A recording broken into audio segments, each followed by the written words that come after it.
Hey guys, Baron here with Castles, and today we're looking at a really neat firearm. Owning the gun shop, when we get used firearms in, usually I'll take them home and shoot them to make sure that they function properly, and I couldn't help but share this one with you guys. So this is a Savage 340A. They made these in a bunch of calibers, but what makes this one really neat is that it's chambered in 30-30, which is what this gun's really known for. Bolt action 30-30, really cool. These guns were made from about 1950 to 1980, maybe 85, somewhere in there.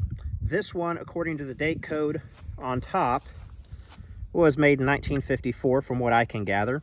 Here you've got your markings here on the side and your 30-30 proof tested here. Really neat rear sight. So if you can zoom in on that.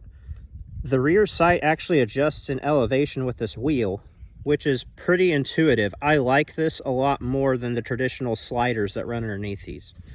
Your windage is adjusted with a dovetail here. The front sight really doesn't do anything other than just be the front sight. No adjustments made with that. However, it is a very nice brass bead front sight. This gun is very handy. I can throw in the specs for weight. I'll probably just put it in the description, but it's a very handy rifle. It fires from a 3-round detachable box magazine. And on this particular one, there is no rail to mount a scope. However, I have seen people get different optics mounts for these, but if I was going to keep this, I would just use it as is. They have a really nice trigger.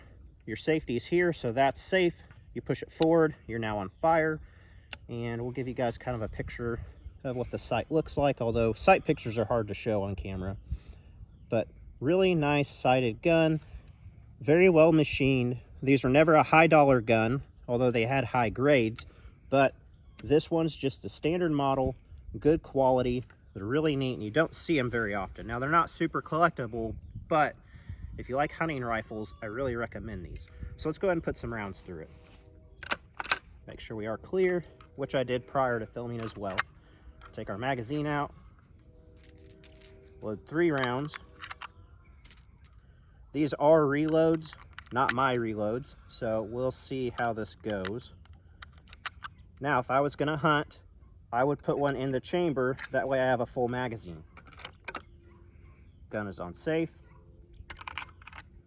Magazine's in there. Now, the milk jug, the water jug on the right has water in it, the one on the left has a leak in the bottom, so it probably won't explode, but enough talking, let's shoot.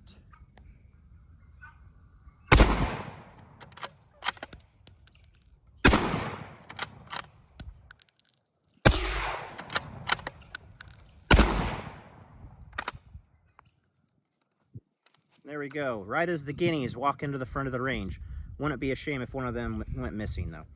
But anyway, very soft shooter. And to be honest with you, I actually prefer this over the Winchester 1894 and the Marlin 336. I really do. It's just a handy gun. It's well balanced. It's well made and very soft shooting. I think this could really pass as a decent youth rifle. There's almost no recoil to speak of. Let's put a few more rounds through it. Put her on safe.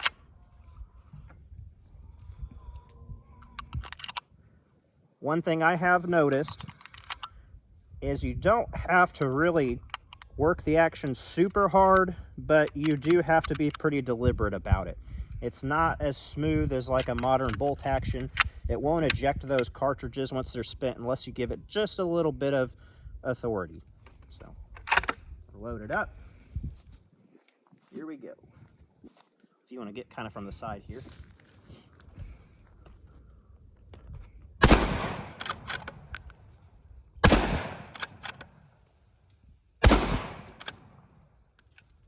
I don't know if you could tell or not much recoil. Just really enjoyable gun. That is the Savage 340A. If you guys have any questions, drop them down in the comments. If you want to support the channel, Castles Shoe Shop on Facebook. We are working on a website.